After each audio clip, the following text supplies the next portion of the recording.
এই যে তৃণমূলের গুলো আমাদের বিজেপিতে ঢুকছে, রাজ্যসভার মানে সাংসদও হয়ে গেল।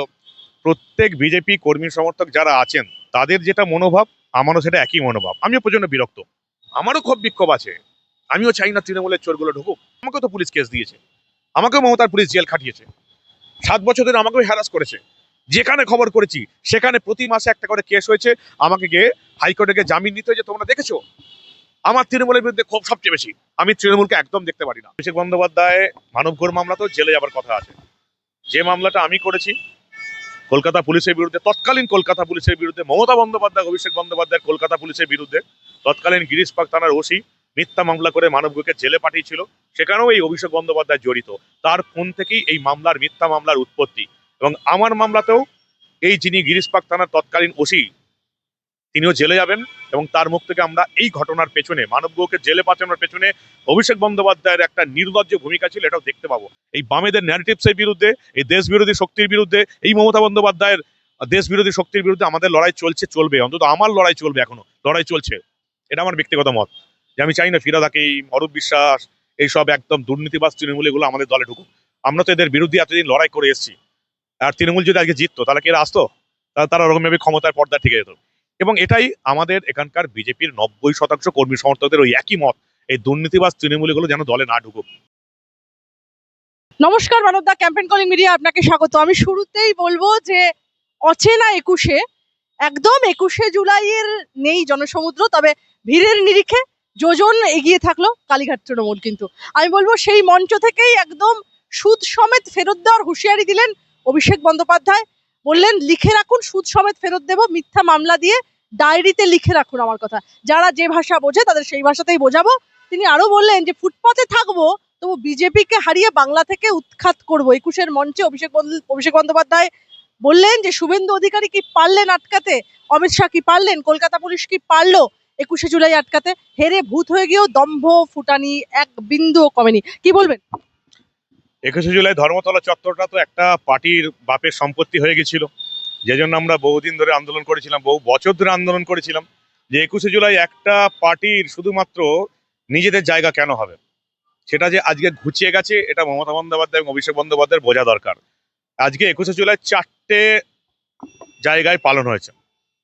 অরিজিনাল যারা মারা গিয়েছিল সেই যুব কংগ্রেসের কর্মী, অরিজিনাল যারা এর করা উচিত কংগ্রেস করেছে, বাকি 3টে তৃণমূল দল করেছে। এখন কোনটা তৃণমূল আসল সেটা এখন আমরা কোর্টে আছি, কোর্টে আমরা জানবো, কোর্টের বিচারপতিরা রায় দেবে যে কোন তৃণমূলটা আসল। এটা হচ্ছে মোদ্দা কথা। মমতা আর অভিষেকের দেখলাম দম্ভ এখনো যায়নি, স্বাভাবিক ব্যাপার। 15 বছর ভোটে চুরি করে রাজত্ব করেছেন, দম্ভ কি করে যাবে? স্বাভাবিক ব্যাপার। ভাইপো 1 লক্ষ কোটি টাকা কামিয়েছেন দুর্নীতি করে, দম্ভ কি করে যাবে? মমতা আর অভিষেক এই বাংলায় কোনোদিন আর ক্ষমতায় ফিরে আসবেন না। এটা যত তাড়াতাড়ি তারা বুঝতে পারবেন তত তাড়াতাড়ি মঙ্গল। মানুষ মমতা এবং অভিষেক এবং এই দুর্নীতিবাজ দলটাকে, তোষণবাজ দলটাকে, সবচেয়ে বড় কথা দেশ বিরোধী দলটাকে মানুষ বুঝে নিয়েছে। ফলে মমতার তৃণমূল আর ফিরে আসছে না। দেখো 15 বছর শাসন ক্ষমতায় ছিল, ফলে মমতার ওখানে হয়তো কিছু লোক হয়েছে। আমি তো দেখলাম কংগ্রেসের এখানেও ভালো লোক হয়েছে। আমি মানবদা একটা প্রশ্ন কিন্তু আমি এর মাঝখানেই করবো, 21শে জুলাইয়ের মাঝেই। সেটা হচ্ছে এই তৃণমূলীকরণ। আমরা দেখতে পাচ্ছি রচনা বন্দ্যোপাধ্যায় তিনি কিন্তু একদম অন্য সুরে গান গাইছেন মানবদা, যে আমি শুভেন্দু অধিকারীকে পছন্দ করি, শুভেন্দু অধিকারীর কাজ কর্ম আমার ভালো লাগে। একাধিক তৃণমূলের নেতা নেত্রী এবং তাদের যে এই তৃণমূলে আসা এবং তাদেরকে রাজ্যসভায় পাঠানো, এ নিয়ে বিশাল জল্পনা। আপনি কি বলবেন? আপনার স্ট্যান্সটা কোথায়? দেখুন, একটা সত্যি কথা বলতে কি, এই যে তৃণমূলের গুলো আমাদের বিজেপিতে ঢুকছে, রাজ্যসভার মানে সাংসদও হয়ে গেল। প্রত্যেক বিজেপি কর্মী সমর্থক যারা আছেন তাদের যেটা মনোভাব, আমারও সেটা একই মনোভাব। আমিও প্রচন্ড বিরক্ত যে কেন তৃণমূলী গেলে ঢোকানো হবে, এদের বিরুদ্ধে লড়াই করলাম, কেন তাদেরকে ঢোকানো হবে, কেন তাদেরকে রাজ্যসভার টিকিট দেওয়া হবে। কিন্তু দেখো, একটা সত্যি কথা ভাবতে হবে যে 2 মাসের মধ্যে এই সিদ্ধান্তটা নেওয়া হচ্ছে, মানে তার পেছনে নিশ্চয়ই কিছু তো কারণ আছে। রাজ্য নেতৃত্ব বলো, কেন্দ্রীয় নেতৃত্ব বলো, আমাদের চেয়ে অনেক বেশি রাজনীতিটা বোঝেন, অনেক বেশি। আমরা যারা সোশ্যাল মিডিয়ায় লিখছি বা সোশ্যাল মিডিয়ায় বিপ্লবী হয়ে গেছি, তাদের চেয়ে কিন্তু কেন্দ্রীয় নেতারা, রাজ্য নেতারা রাজনীতিটা অনেকভাবে বোঝেন। আমিও আমার বিজেপি কর্মী সমর্থকদের সঙ্গে একমত। আমারও রাগ হয়, আমারও ক্ষোভ হয় যে তৃণমূলীগুলো কেন ঢুকবে, এই তৃণমূলীগুলো কেন রাজ্যসভার টিকিট পাবে। কিন্তু দেখো, আমি বারবার যেটা বলতে চাইছি যে আমাকে দাঁড়িপাল্লায় বিচার করতে হবে। অসংখ্য বিজেপি কর্মী সমর্থকদের সঙ্গে আমিও আছি। অ্যাজ এ মানব গুহ, সাংবাদিক হিসেবে বলো, রাজনৈতিক নেতা হিসেবে বলো, আমরাও তৃণমূলের বিরুদ্ধে লড়াইটা করে এসেছি, তৃণমূলের দুর্নীতির বিরুদ্ধে লড়াই করে এসেছি, দেশ বিরোধী তৃণমূলের বিরুদ্ধে লড়াই করে এসেছি। আমরাও এটা খুব একটা ভালো চোখে দেখছি না। কিন্তু আমি যখন আমার ব্যক্তিগত সুবিধা অসুবিধা দাঁড়িপাল্লায় বিচার করছি, তখন কিন্তু আমি দেখতে পাচ্ছি আমার একদিকে ব্যক্তিগত সুবিধা, ব্যক্তিগত ক্ষোভ বিক্ষোভ, তৃণমূলের বিরুদ্ধে লড়াই, অন্যদিকে একটা অন্যরকম কারণ, দেশের কারণ। তোমরা জানো আমাদের বিজেপি 2024 সালে কিন্তু লোকসভা ভোটে গিয়েছিল আপকি বার 400 বারের আর্জি জানিয়ে। মানুষ তো আপকি বার 400 বার করেনি, বিজেপি একক সংখ্যাগরিষ্ঠতা পায়নি, তাদেরকে এনডিএ জোট করতে হয়েছে, চন্দ্রবাবু নাইডু এবং বাকিদের উপর ভরসা করতে হয়। যে কোনো সংবিধান পরিবর্তন করতে গেলে, এমনি কোনো রকম কোনো বিল পাস করতে গেলে তোমরা জানো 50% চেয়ে একটা ভোট বেশি দরকার। সংবিধান সংশোধন, যদি কোনো সাংবিধানিক রীতিনীতি পরিবর্তন করতে হয়, সংবিধান সংশোধন করতে হয়, তাহলে কিন্তু বিল পাসের ক্ষেত্রে যেভাবে 50%-এর বেশি ভোট হলেই হবে, সেটা কিন্তু হয় না। সেখানে 2/3 বেশি ভোট দরকার, যেটা এই মুহূর্তে রাজ্যসভায় বা লোকসভায় বিজেপির ছিল না। এবং সেক্ষেত্রে তোমরা জানো যে আমাদের এই যে ওয়ান নেশন ওয়ান ইলেকশন চালু হবে, যেটা মোদী সরকারের স্বপ্ন, মোদিজির আরো স্বপ্ন যে এই যে লোকসভা বলো বিধানসভা বলো বা অন্যান্য যে ভোট বলো, সেখানে মহিলাদের 1/3 সংরক্ষণ হবে, যেটা এই ইন্ডি জোটের জন্য মোদী সরকার করতে পারেনি। অন্যান্য সংবিধান যে সংশোধনী বিলগুলো আসবে, সেগুলোর জন্য 2/3 ভোট দরকার, এবং তার জন্য আমাদের এই রাজ্যসভার সাংসদ বলো বা লোকসভার সাংসদ বলো, তাদের ভোট দরকার। এবং এই কারণেই কিন্তু এদের জয়েনিং করানো হচ্ছে, একেবারে সোজাসুজি তৃণমূলটাকে ভেঙে বিজেপিতে জয়েন করানো হচ্ছে। ফলে ক্ষোভ বিক্ষোভ আমারও আছে, কিন্তু যখন আমি দাঁড়িপাল্লায় মাপছি, একদিকে আমার ক্ষোভ বিক্ষোভ তৃণমূলীদের কেন নেওয়া হচ্ছে, অন্যদিকে আমাদের মোদী সরকারের যে নীতি, যে সংবিধান সংক্রান্ত পরিবর্তন আনতে হবে, বিল আনতে হবে, সেদিকে নজর রেখে আমাদের রাজ্যসভায় এবং লোকসভায় আমাদেরকে সংবিধান বিরোধী, সংবিধান মানে আমাকে চেঞ্জ যে বিলগুলো আনতে হবে, সেগুলো দেখতে গেলে কিন্তু আমাদের ভোট দরকার। ফলে যদি দেশের দিকে তাকিয়ে দেখি, তাহলে আমার ক্ষোভ বিক্ষোভটাকে আমাকে আপাতত মেনে নিতে হবে। কারণ দেশ আগে, আমার ক্ষোভ বিক্ষোভ, আমি যাদের বিরুদ্ধে লড়াই করে এসেছি সেই ইস্যুটা কিন্তু পরে, সবার আগে দেশ, তারপরে দল, এটা কিন্তু মনে রাখতে হবে। আপনি মানে রীতিমতো যুক্তি দিয়ে সম্পূর্ণ বিষয়টা খোলসা করলেন মানবদা। তবু একটা প্রশ্ন আমার এই প্রসঙ্গে থাকবে, সেটা হচ্ছে এই যে রাজ্যসভায় পাঠানো হচ্ছে, আহ, একটা প্রশ্ন মানুষ তুলছেন যে বিজেপির মধ্যে কি অভ্যন্তরীণভাবে যোগ্য লোক ছিল না রাজ্যসভায় পাঠানোর মতো? বিজেপির বিরুদ্ধে অবভিয়াসলি যোগ্য লোক প্রচুর আছে, তাদেরকে রাজ্যসভায় পাঠানোর মতন নেতা আছেন, এই নিয়ে কোনো সংশয় নাই। কিন্তু তৃণমূলকে আগে তো তাদেরকে পদত্যাগ করতে হবে, তবে তো ভোটটা হবে, তবে তো পাঠানো যাবে। এখন যদি তৃণমূলের কেউ যদি পদত্যাগ না করে, তুমি রাজ্যসভায় পাঠাবে কি করে লোকে, এটা মানুষকে কিন্তু বুঝতে হবে। আর সবচেয়ে যেটা বড় কথা, ওই যে বললাম, বিজেপির নেতৃত্বের মতন কর্মী সমর্থক যারা আছেন, নিচু তলার কর্মী যারা আছেন, তাদের মতো আমারও ক্ষোভ বিক্ষোভ আছে। কিন্তু কোথাও তো একটা ভরসা রাখতে হবে। বিজেপি এই রাজ্যে ক্ষমতায় এলো, কার জন্য ক্ষমতায় এলো? হিন্দু ভোটাররা ভোট দিয়েছে, কিন্তু এই ভোটের চাণক্য ছিলেন অমিত শাহ। ফলে অমিত শাহ, নরেন্দ্র মোদী, নীতিন নবীন, শুভেন্দু অধিকারী, শ্রমিক ভট্টাচার্য যে সিদ্ধান্তটা নিচ্ছেন, তার চেয়ে কি আমার ক্ষোভ বিক্ষোভ বড়? এত কেন্দ্রীয় নেতা, এত রাজ্য স্তরের নেতা, আমাদের মুখ্যমন্ত্রী, আমাদের রাজ্য সভাপতি সিদ্ধান্তগুলো নিচ্ছেন, তো তাদের সিদ্ধান্ত মেনে নিতে হবেই। আমাদের কর্মী সমর্থকদের ক্ষোভ বিক্ষোভ আছে, আমারও ক্ষোভ বিক্ষোভ আছে, কিন্তু কোথাও না কোথাও একটা ব্যক্তিগত রাগকে পাশে সরিয়ে রেখে কেন্দ্রীয় নেতৃত্ব, রাজ্য নেতৃত্ব যে সিদ্ধান্তটা নিচ্ছে দেশের দিকে তাকিয়ে, সংবিধান পরিবর্তনের দিকে তাকিয়ে, সেটা কিন্তু মেনে নিতেই হবে। আমি মেনে নিয়েছি, তার মানে এই নয় যে আমার ক্ষোভ বিক্ষোভ নেই। ক্ষোভ বিক্ষোভ অবশ্যই থাকবে। এই নেতাকর্মীরা তৃণমূলের বিরুদ্ধে লড়াই করেছে, এই নেতাকর্মীরা তৃণমূলের নেতাদের কাছ থেকে কেস খেয়েছে, তৃণমূলের পুলিশ প্রশাসন কেস দিয়েছে, বাড়িঘর জ্বালিয়ে দিয়েছে, ভাঙচুর করেছে, বাড়িঘর ছেড়ে আমাদের 24-এর ভোটের পর, 21-এর ভোটের পর, পঞ্চায়েত ভোটের পর তাদেরকে বাড়ি ছেড়ে থাকতে হয়েছে, তাদের ক্ষোভ বিক্ষোভ থাকবেই। কিন্তু সেই ক্ষোভ বিক্ষোভের চেয়ে আমার দেশের কথা আগে। মোদী সরকার সংবিধান, বিভিন্ন রকমের সংবিধান চেঞ্জ করবে, সেগুলো কিন্তু আমার কাছে আগে। আমারও ক্ষোভ বিক্ষোভ আছে, আমিও চাই না তৃণমূলের চোরগুলো ঢুকুক, কিন্তু আমার ক্ষোভ বিক্ষোভের চেয়েও, আমার সিদ্ধান্তের চেয়েও, আমার ব্যক্তিগত রাগের চেয়েও, আমাকে তো পুলিশ কেস দিয়েছে, আমাকেও মমতার পুলিশ জেল খাটিয়েছে, 7 বছর ধরে আমাকেও হ্যারাস করেছে, যেখানে খবর করেছি সেখানে প্রতি মাসে একটা করে কেস হয়েছে, আমাকে গিয়ে হাইকোর্টে গিয়ে জামিন নিতে হয়েছে। তোমরা দেখেছো আমার তৃণমূলের বিরুদ্ধে ক্ষোভ সবচেয়ে বেশি। আমি তৃণমূলকে একদম দেখতে পারি না, তৃণমূলের এই দেশ বিরোধী নেতা নেত্রীগুলোকে আমি একদম দেখতে পারি না। কিন্তু কোথাও না কোথাও আমাদেরকে কেন্দ্রীয় নেতৃত্ব, রাজ্য নেতৃত্ব, তাদের সিদ্ধান্তগুলোকে মেনে নিতেই হবে। যদি দল করতে হয়, দলে থাকতে হয়। আমার ক্ষোভ বিক্ষোভের চেয়েও বড় হচ্ছে আমার দলের সিদ্ধান্ত, আমার কেন্দ্রীয় নেতৃত্বের সিদ্ধান্ত, আমার দেশের সংবিধান পরিবর্তন করতে হবে, সেই সিদ্ধান্তগুলো আমার ক্ষোভ বিক্ষোভ, আমার ব্যক্তিগত মতামতের চেয়ে অনেক বড়, অনেক বড়। এগুলোকে কিন্তু নিচুতলার কর্মীদের ভাবতে হবে, বুঝতে হবে। একেবারেই। মানবদা, আমি বলবো, আমি এবার একটু সরে আসবো, আমি মমতা বন্দ্যোপাধ্যায়ের প্রসঙ্গে আসবো। সেখানে বিজেপির বিরুদ্ধে কিন্তু একদিকে যেরকম আক্রমণ সারানো বা রণনীতি তৈরির কথা, কৌশলের কথা আপনি বললেন, পার্টির এজেন্ডার কথা বললেন, সেরকমই বিজেপির বিরুদ্ধে কিন্তু লড়াই জারি রাখার বার্তা ফের দিলেন মমতা বন্দ্যোপাধ্যায়। জেলায় জেলায় যাবেন বলে জানালেন তিনি। এমনকি প্রয়োজনে দিল্লিতে যে ককরোচ জনতা পার্টি এই মুহূর্তে আন্দোলনে রত, সেই ককরোচ জনতা পার্টির আন্দোলনেও তিনি যোগ দেবেন বলে জানালেন তৃণমূল নেত্রী মমতা বন্দ্যোপাধ্যায়। কি আজ থেকে ঘুরে দাঁড়াতে পারবেন কি? আমি গত 7 বছর ধরে আমার খবরে বলে এসেছি যে যেদিন তৃণমূল ভোটে হারবে সেদিন দলটার অস্তিত্ব থাকবে না। আজকে সেটাই হয়েছে। তৃণমূল দলটারই অস্তিত্ব নেই, তবে কোত্থেকে ফিরে আসবে? আজকে আমি তোমাকে বলে যাচ্ছি, আজকে আরো একটা কথা বলে যাচ্ছি, মমতা বন্দ্যোপাধ্যায় তৃণমূল আর কোনোদিন আগামী কয়েক দশক এই রাজ্যের ক্ষমতায় আসবে না। আর এই যে ককরোচ বাহিনী বললে না, এই যে আন্দোলন চলছে দিল্লিতে, এরা প্রত্যেকটা হচ্ছে দেশ বিরোধী আন্দোলন। দেখো একটা কথা বলি, এই যে এই শিক্ষাক্ষেত্রে বলো বা এই যে নিট বলো, প্রশ্ন ফাঁস হয়েছে, আমাদের সরকার তদন্ত করছে, কিন্তু এটা তো প্রশ্ন ফাঁসের জন্য আন্দোলন নয়। এই আন্দোলনটা হচ্ছে 29-এর ভোটের দিকে তাকিয়ে দেশ বিরোধী আন্দোলন, বিজেপি বিরোধী আন্দোলন। এই আন্দোলনটা ধ্বংসাত্মক আন্দোলন দিকে যাচ্ছে। এদের পেছনে বামেরা আছে, নকশালরা আছে, অতিরিক্ত বামেরা আছে, বাকি এই সমস্ত দেশ বিরোধী গোষ্ঠীগুলো আছে, তৃণমূল কংগ্রেস এরা আছে। এরা যত চেষ্টাই করুক ভারতের মানুষকে এরা বোকা বানাতে পারবে না।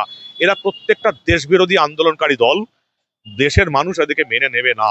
এই ককরোচগুলো আরশোলাগুলো যত আন্দোলনই করুক, এদের মুখে বিজেপির সরকার একদম আরশোলাগুলোর মুখে যেটুকু দেওয়ার কথা ঠিক সেটুকুই দেবে। আমি বলবো মানবদা, অভিষেক ক্রিমিনাল, টাকা দিয়ে খুন করিয়েছে, মদন মিত্র এমনই একটা মন্তব্য করেছেন, সেটা কিন্তু সোশ্যাল মিডিয়া ইতিমধ্যে ভাইরাল। আমি বলবো এটা যদি সত্যি হয় তাহলে তো এক্ষুনি গ্রেফতার করা উচিত অভিষেক বন্দ্যোপাধ্যায়। অভিষেক বন্দ্যোপাধ্যায়কে তো অনেক আগেই গ্রেফতার করা দরকার ছিল। যে মুহূর্তে 150 কোটি টাকার সম্পত্তি বাজেয়াপ্ত হলো লিপস অ্যান্ড বাউন্সে, সঙ্গে সঙ্গে অভিষেক বন্দ্যোপাধ্যায় গ্রেফতার হওয়ার কথা ছিল। যে মুহূর্তে গোটা ভোটে অভিষেক বন্দ্যোপাধ্যায় হুমকি দিয়ে গেল, ডিজে বাজাবো, দেখে নেবো, দেখবো কার কটা বাপ আছে, সেই মুহূর্তে অভিষেক বন্দ্যোপাধ্যায় জেলে যাওয়া উচিত ছিল।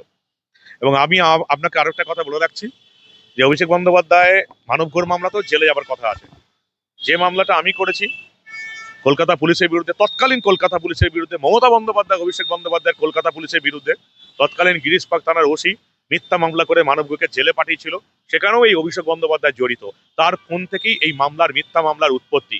এবং আমার মামলাতেও এই যিনি গিরিশ পার্ক থানার তৎকালীন ওসি, তিনিও জেলে যাবেন। এবং তার মুখ থেকে আমরা এই ঘটনার পেছনে, মানবকে জেলে পাঠানোর পেছনে অভিষেক বন্দ্যোপাধ্যায়ের একটা নির্লজ্জ ভূমিকা ছিল, এটাও দেখতে পাবো। আমার মামলাতেও অভিষেক বন্দ্যোপাধ্যায় জেলে যাবে। একদিকে যেরকম এইদিকে প্রশ্ন উঠছে, মমতা বন্দ্যোপাধ্যায়রা এই সমস্ত আস্ফালন করছে, অন্যদিকে যাদবপুরে কিন্তু আমরা দেখতে পাচ্ছি মানবদা, যে বিষয়টা আপনার কাছে আসবো, যে কলকাতায় বামেরা স্লোগান দিচ্ছে দিল্লি না ঢাকা, ঢাকা ঢাকা। একদম এরা কোথা থেকে, কাদের দ্বারা পরিচালিত বলে আপনার মনে হয়? কারণ ভারত সরকার বা পশ্চিমবঙ্গ রাজ্য সরকারের দ্রুত কি সতর্ক হওয়া উচিত নয়? এবং ভারতের সদ্য নির্মিত হাইড্রোজেন ট্রেনটিও পাথর ছুঁড়ে ভেঙেছে বাম এবং আরশোলারা। কি দেখো, এই সমস্ত বামেরা যারা মাঝে মাঝে জওহরলাল নেহরু ইউনিভার্সিটিতে আন্দোলন করে, যাদবপুরে আন্দোলন করে, এরা দেশ বিরোধী শক্তি ছাড়া আর কিচ্ছু নয়। এই তেমনই তৃণমূল কংগ্রেস, মমতা বন্দ্যোপাধ্যায়, অভিষেক বন্দ্যোপাধ্যায় দেশ বিরোধী শক্তি ছাড়া কিছুই নয়। যত পরিমাণ ক্ষতি বামেরা করে গেছে, তৃণমূল ঠিক ততটাই ক্ষতি করে গেছে। বামেরা এই ন্যারেটিভ গুলো চালিয়ে গেছে আমাদের রাজ্যে এই 35 বছরের শাসনকালে, যেটা তৃণমূল করে এসছে। স্বাধীনতার পর থেকে এই ন্যারেটিভ গুলো চলছে, কংগ্রেসের মিথ্যা ন্যারেটিভ চলছে, যে জন্য শ্যামাপ্রসাদ মুখোপাধ্যায় কোথাও নাম আসে না, যে জন্য শ্যামাপ্রসাদ মুখোপাধ্যায়ের লড়াই ইতিহাস বইয়ে স্থান পায় না। এই সমস্ত মিথ্যা ন্যারেটিভসের বিরুদ্ধে আমরা লড়াই করে এসেছি, আগামী দিনেও এই মিথ্যা ন্যারেটিভসের বিরুদ্ধে লড়াই হবে। আজকে আমরা পশ্চিমবঙ্গে ক্ষমতায় এসেছি, তার মানে এই নয় আমাদের লড়াই থেমে গেছে। আমরা স্কুলে যাচ্ছি, অন্তত আমি স্কুলে যাচ্ছি, প্রত্যেকটা স্কুলে যাব, কলেজে যাব, এই সমস্ত মিথ্যা ন্যারেটিভগুলোর বিরুদ্ধে আমার লড়াই থামেনি। আমরা ক্ষমতায় এসেছি, আমি মেমারির বিধায়ক হয়েছি বলে আমি একেবারে মনে করছি না যে আমার লড়াই থেমে গেছে। কোথাও দাঁড়িয়ে কেউ যদি মনে করে তাদের লড়াই থেমে গেছে, তারা ভুল ভাবছে। কারোর লড়াই এখন থামেনি। যে সমস্ত দেশ বিরোধী শক্তির বিরুদ্ধে আমাদের লড়াই ছিল, যে সমস্ত হিন্দুত্ববাদীরা লড়াই করে গেছে, অন্যান্য শক্তি লড়াই করে গেছে, তাদের কারোর লড়াই এখনো থামেনি। এই সমস্ত দেশ বিরোধী শক্তিগুলো, এদের ন্যারেটিভ গুলো যতক্ষণ আমরা ভাঙতে পারছি ততক্ষণ আমাদের লড়াই থামবে না। বাম একটা দেশ বিরোধী শক্তি, এরা 35 বছর ধরে এই দেশে ন্যারেটিভ চালিয়ে গেছে, ভারত বিরোধী ন্যারেটিভ। আমাদের রাজ্যের ক্ষেত্রেও একই ব্যাপার। যতক্ষণ না এই ন্যারেটিভ গুলো আমরা ভাঙতে পারছি ততক্ষণ আমাদের লড়াই থামবে না। আমি বিধায়ক হয়ে গেছি, বিজেপি ক্ষমতায় এসে গেছে, বিজেপি পশ্চিমবঙ্গে 208টা আসন পেয়েছে বলে কিন্তু আমাদের লড়াই থামেনি। এই বামেদের ন্যারেটিভসের বিরুদ্ধে, এই দেশ বিরোধী শক্তির বিরুদ্ধে, এই মমতা বন্দ্যোপাধ্যায়ের দেশ বিরোধী শক্তির বিরুদ্ধে আমাদের লড়াই চলছে, চলবে। অন্তত আমার লড়াই চলবে, এখনো লড়াই চলছে। তা আপনি যেরকম বামেদের বিরুদ্ধে লড়াই নিয়ে কথা বলছেন, তসলিমা নাসরিন স্বনামধন্য লেখিকা, আপনিও কখনো না কখনো তাকে নিয়ে কথা বলেছেন। তো সেই তসলিমা নাসরিনের কলকাতায় আসা নিয়ে, প্রত্যাবর্তন নিয়ে একাধিক প্রশ্ন যখন, এবং তাকে রীতিমতো দুষছেন যখন বামেরা, একই সঙ্গে তসলিমা নাসরিন প্রশ্ন তুলেছে যে এই বামেরা কি কোনোদিন মানুষ হবে না, আর কতদিন তারা প্রগতিশীলতার মুখোশ পরে জিহাদিদের ভাষায় কথা বলে যাবেন, অর্থাৎ বামেদের জিহাদি জিহাদি বলে সম্বোধন করছেন তসলিমা নাসরিন। শেষে তিনি বলছেন যে কিছু বাম আতেলকে দেখছি আমার বিরুদ্ধে বিষোদ্গার করতে, বাংলাদেশি জিহাদিদের মতো তারা বলছেন আমি নাকি সাহিত্য রচনা করতে জানি না, আমার বইগুলো নাকি থার্ড ক্লাস, যে করেই হোক আমার কিছু একটা দোষ তাদের খুঁজে বের করতে হবে। কি বলবেন? আবার বলছি, বাম, তৃণমূল, কংগ্রেস এই সবই দেশ বিরোধী শক্তি, একই মুদ্রার এপিট, আমি কোনো আলাদা দেখি না। এই দেশ বিরোধী শক্তিকে সম্পূর্ণ রকমে দমন করতে হবে। আর তসলিমা নাসরিনকে তো বামেরা তাড়িয়েছিল, তৃণমূল সেটাকে সাপোর্ট করেছিল। আমাদের রাজ্য সরকার এবং মুখ্যমন্ত্রীকে অত্যন্ত ধন্যবাদ জানাই যে তসলিমা নাসরিনকে আবার কলকাতা আসার সুযোগ করে দিচ্ছেন, তাকে আবার আমরা দেখতে পাবো। তিনি তো লড়াই করছেন, একটা উগ্র মৌলবাদের বিরুদ্ধে লড়াই করেছেন। তিনি নিজের যে সমাজ ব্যবস্থা বাংলাদেশে সেটা তুলে ধরেছেন। ফলে তাকে তো এখানে আনার জন্য তৃণমূল কংগ্রেস যতটা, না আনার জন্য তৃণমূল কংগ্রেস যতটা দায়ী, সিপিএমও ততটাই দায়ী। সিপিএম আমলে নিষিদ্ধ হয়েছিলেন এবং মোল্লাদের কারণে, তৃণমূল আমলে মোল্লাদের কারণে তিনি নিষিদ্ধ হয়েছিলেন। আমাদের রাজ্যের মাননীয় মুখ্যমন্ত্রী শুভেন্দু অধিকারী এবং আমাদের রাজ্য সরকারকে অত্যন্ত ধন্যবাদ জানাবো। তারা একটা সময় উপযোগী সিদ্ধান্ত নিয়েছেন, দারুণ সিদ্ধান্ত নিয়েছেন। যারা এই মুসলিম মৌলবাদের বিরুদ্ধে লড়াই করেছেন তাদের প্রত্যেককে এই কলকাতায় আনা উচিত এবং তার কথা শোনা উচিত। তসলিমা নাসরিনকে আমি স্বাগত জানাচ্ছি। সিদ্দিকুল্লাহ চৌধুরী কিন্তু অন্য কথা বলছেন, তিনি বলছেন তসলিমা নাসরিন যেন একটু বুঝে শুনে কথা বলেন, কারণ মুসলমানরা দের কিন্তু সহনশীলতা খুব কম। সিদ্দিকুল্লাহ চৌধুরীদের কি করে দমন করা যায় আমাদের রাজ্যের মুখ্যমন্ত্রী শুভেন্দু অধিকারী এবং তার যারা মন্ত্রিসভা আছেন তারা ভালো করেই জানেন। ওখানে শুভেন্দু অধিকারী আছেন, ওখানে দিলীপ ঘোষ আছেন, ওখানে জগন্নাথ চট্টোপাধ্যায় আছেন, বাকি মন্ত্রীরা আছেন। আমাকে কিছু বলতে হবে না, তারা যথেষ্ট। কিভাবে সিদ্দিকুল্লাহর মতন মোল্লা বাহিনীকে, লুঙ্গি বাহিনীকে দমন করা যায় তার জন্য তারা যথেষ্ট। এরা আর কিচ্ছু করতে পারবে না। আশা করি না দ্বিতীয়বার আর মুর্শিদাবাদ হবে বা মালদা হবে। আর যদি হয় তাহলে আর তাদেরকে আর ঘরের মধ্যে থাকতে হবে না, তাদের জন্য জেলই আর তার স্থান হবে। সিদ্দিকুল্লাহ চৌধুরীর মতন উগ্র মৌলবাদ যারা এতদিন ছড়িয়ে গেছেন, মমতা বন্দ্যোপাধ্যায়ের আশীর্বাদ পেয়ে ছড়িয়েছেন, এখন আর সেই আমল নেই, সেই যুগ গেছে। বলবো, এই যে বুলডোজার, বামেরা রীতিমতো যেখানে দেখা যাচ্ছে মানুষের জনমত পেতে মরিয়া, হকার উচ্ছেদ, এই যে বুলডোজার অভিযান সহ একাধিক ইস্যুতে তারা মাঠে নামছে। সিপিএম, তৃণমূল কংগ্রেস রাজনৈতিক আবহে প্রাসঙ্গিকতা হারাচ্ছে, এমনই মত ওয়াকিবহাল মহলে। তৃণমূলের এই শূন্যস্থানে কি সিপিএম আমার মাথা তুলে দাঁড়াতে পারবে? আপনি তো রাজনৈতিক সাংবাদিক। এই সিপিএম এর আমলেই হকার উচ্ছেদ হয়েছিল এবং তার গাল ভরা নাম দেওয়া হয়েছিল অপারেশন সানশাইন। এই সিপিএম এর আমলেই হয়েছিল অপারেশন সানশাইন, কলকাতাতে হকার উচ্ছেদের ঘটনা। অ্যাকচুয়ালি হকার কাদের সময় হয়েছে? 34 বছরের রাজ্যটাকে শ্মশান করে দিয়ে গেছে সিপিএম। যত কলকারখানা ছিল, হাজার হাজার কলকারখানা, কোম্পানিকে সিপিএম বন্ধ করে দিয়েছে বলে আমাদের হকার সমস্যা বেড়েছে। হকারদের আজকে ফুটপাত দখল করে বসতে হচ্ছে কাদের কারণে? সিপিএম এর কারণে। 35 বছরে বামেরা এই রাজ্যটাকে শেষ করে দিয়ে গেছে। একটা সময় শিল্পের দিক থেকে আমরা গুজরাটের কাছাকাছি ছিলাম, গুজরাটের চেয়ে বেশি ছিলাম। এখন আমরা নীল হয়ে গেছি, শূন্য হয়ে গেছি। কেন? বামেদের কারণে। হকার উচ্ছেদ এখন কেন করতে হচ্ছে? রাস্তা জুড়ে হকার উচ্ছেদ করতে হচ্ছে কেন? বামেদের কারণে। বামেরা এই রাজ্যটাকে শ্মশান করে দিয়ে গেছে, শিল্প শ্মশান করে দিয়ে গেছে, সেই জন্য আমাদেরকে হকার উচ্ছেদ করতে হচ্ছে। স্বাভাবিক ব্যাপার, মানুষকে ফুটপাত দিয়ে হাঁটতে দিতে হবে, উন্নত হতে হবে, ডেভেলপমেন্ট হতে হবে। ফলে ফুটপাত থেকে হকার উচ্ছেদ করতে হবে। পিডব্লিউডি জায়গা দখল করে বসে আছে, সে হকার উচ্ছেদ হবে। তাদের পুনর্বাসনের জন্য আমাদের সরকার ভাবছে, তাদেরকে পুনর্বাসন দেওয়া হবে। কিন্তু এই হকার কেন সৃষ্টি হলো তার পেছনে দায়ী হচ্ছে মমতা বন্দ্যোপাধ্যায়, তৃণমূল কংগ্রেস আর এই সিপিএম। এদের জন্যই হকার বেড়েছে, এটা গোটা পশ্চিমবঙ্গের মানুষ আজ জেনে গেছে। একটা প্রশ্নের একটা রিপিটেশন করব আপনার কাছে, এটা আমার দর্শকদের আবেদন আপনার কাছে।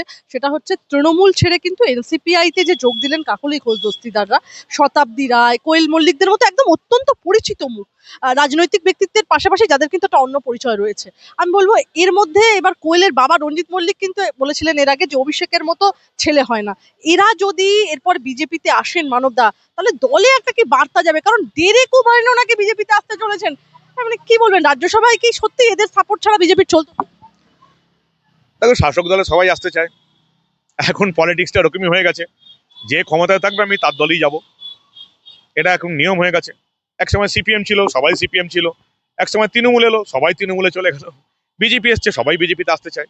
কিন্তু দেখো, খুব পরিষ্কার কথা, দলের তরফ থেকে পরিষ্কার বার্তা আছে। দলের রাজ্য সভাপতি শ্রমিক ভট্টাচার্য পরিষ্কার বলে দিয়েছেন, বিজেপির কিন্তু তৃণমূলীকরণ হবে না। কেন্দ্রীয় স্তরে যেটা হচ্ছে সেটা শুধুমাত্র সংবিধান সংশোধন, নতুন বিল আনা, এই সমস্ত কারণে হচ্ছে। বাকি এখানে কিন্তু যারা ভাবছে যে এই কারণ দেখিয়ে সবকিছু তৃণমূলী হয়ে যাবে, হবে না। এই যে শ্রমিক ভট্টাচার্য বলেছেন ভালো তৃণমূল, যার জন্য তাকে প্রচুর মানে সমালোচনার সম্মুখীন হতে হচ্ছে। দেখো কিছু লোক তো ভালো থাকবেই, আমি জানি তৃণমূল মানে খারাপ, তৃণমূল মানে চোর, কিন্তু তার মানে শ্রমিক ভট্টাচার্য যেটা বলেছে সেটা তো ভুল নয়। ভালো তৃণমূল তো আছে, কিছু লোক তো ভালো আছে, 100টার মধ্যে একটা লোক তো ভালো আছে, না দলটা এতদিন চললো কি করে? কিছু তো আছে, সবাই তো আর মার্কে মারা তৃণমূলী নয়। একটা প্রশ্ন তো উঠছে, এই যে ফিরহাদ হাকিম, অরূপ বিশ্বাস, অনুব্রত মণ্ডল, মদন মিত্রদের মতো নেতাদের নিয়ে দীর্ঘদিন বিজেপি কঠোর সমালোচনা করেছেন, আপনারা করেছেন, এখন তাদের ঘনিষ্ঠ বা একই রাজনৈতিক সংস্কৃতির নেতাদের দলে নেওয়া হলে সেই অবস্থানের সঙ্গে কি বিরোধ তৈরি হবে? আমি চাই না দলে ঢুকুক, আমারও ব্যক্তিগত মত।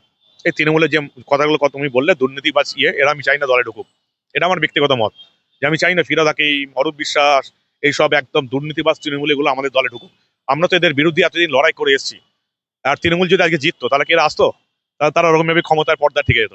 এবং এটাই আমাদের এখানকার বিজেপির 90% কর্মী সমর্থকদের ওই একই মত, এই দুর্নীতিবাজ তৃণমূলগুলো যেন দলে না ঢুকুক। কিন্তু আবার বলছি যে রাজ্যসভার ক্ষেত্রে যা হচ্ছে বা লোকসভার ক্ষেত্রে যেগুলো হচ্ছে সেগুলো শুধুমাত্র একটা নির্দিষ্ট পলিসির দিকে তাকিয়ে, দেশের দিকে তাকিয়ে, সংবিধান সংশোধনের দিকে তাকিয়ে, বিল পাশ করানোর দিকে তাকিয়ে, এর সঙ্গে একেবারে লোকাল লেভেলে এখানে যা হচ্ছে সেদিকে ভাবনা চিন্তা করলে হবে না। আর লোকাল লেভেলও তৃণমূলকে ভাঙতে হতোই। আমরা তো চাইছিলাম মমতার অভিষেকের পেছনে আর কেউ না থাকুক, এখন কেউ নেই মমতা অভিষেকের পেছনে, তারা আর ফিরে আসতে পারবে না। এরা করুক না, এনসিপিআই করুক, অসুবিধা কি আছে? এনডিএ কে সমর্থক দিয়ে অবশ্যই অসুবিধা কি আছে? শেষ প্রশ্ন আপনার কাছে মানব দা, সেটা হচ্ছে আপনি আপনার ব্যক্তিগত অবস্থান স্পষ্ট করলেন অবশ্যই, আর যেখানে আপনি বলছেন অবশ্যই এটা কখনোই আপনার কাছে কাঙ্ক্ষিত নয় যে তৃণমূলী যারা দাগি তৃণমূলী তারা বিজেপিতে আসুক, বিজেপির কে কালিমালিপ্ত করুক।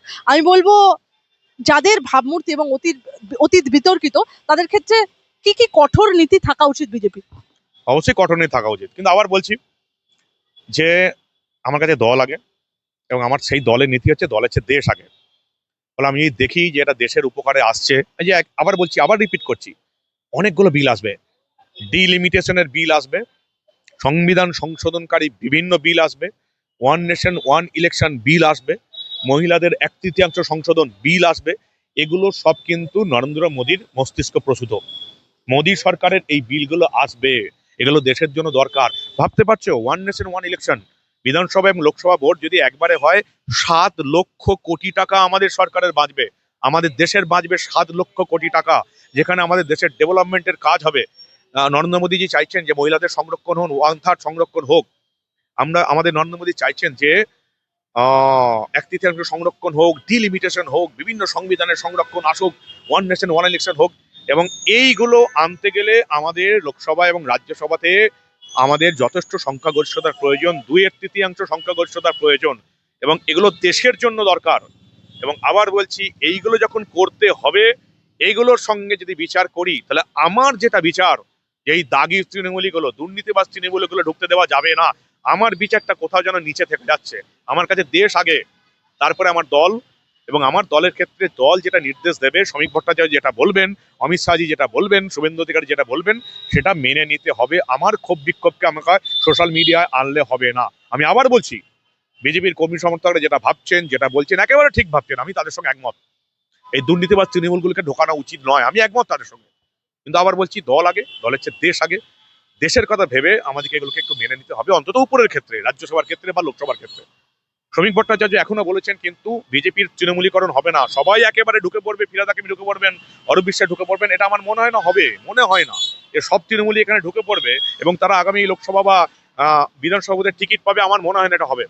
দলের প্রতি বিশ্বাস রাখতে হবে, আমার আছে। দেশের প্রতি বিশ্বাস রাখতে হবে, নরেন্দ্র মোদী সরকারের উপর বিশ্বাস রাখতে হবে। আমি চাই এই সব বিলগুলো পাস হোক, এবং এই যে one nation one election, delimitation, মহিলাদের 1/3 সংরক্ষণ, যাবতীয় যা সংবিধান চেঞ্জের যে বিল আসবে, আমি চাই প্রত্যেকটা পেশ হোক, প্রত্যেকটা পাস হোক, নরেন্দ্র মোদী যেটা চাইছেন। আর আরো একটা পরিষ্কার কথা বলে দিচ্ছি, যদি আমাদের ক্ষেত্রে কখনো এই যে হিন্দু রাষ্ট্র করতে হবে এই বিল আসে, এবং সেই হিন্দু রাষ্ট্র করার জন্য যদি কখনো মনে হয় যে মমতা এবং অভিষেকেরও সাপোর্ট নিতে হবে, অভিষেক বন্দ্যোপাধ্যায় লোকসভার সাংসদ, অভিষেক বন্দ্যোপাধ্যায়ের সাপোর্ট নিতে হবে, আমি মনে করবো তাহলেও নেওয়া উচিত। আমাদের হিন্দু রাষ্ট্র আনতে হবে। আর হিন্দু রাষ্ট্রের জন্য যদি কখনো মমতা অভিষেকের সাপোর্ট নিতে হয়, আমি যার সবচেয়ে প্রবল বিরোধী, যারা আমাকে জেল খাটিয়েছে, দেশ যদি মনে করে, দল যদি মনে করে যে এদের সাপোর্ট দরকার, হিন্দু রাষ্ট্র বিল আনার জন্য আমি তাহলে দলের সঙ্গেই থাকবো, দেশের সঙ্গেই থাকবো।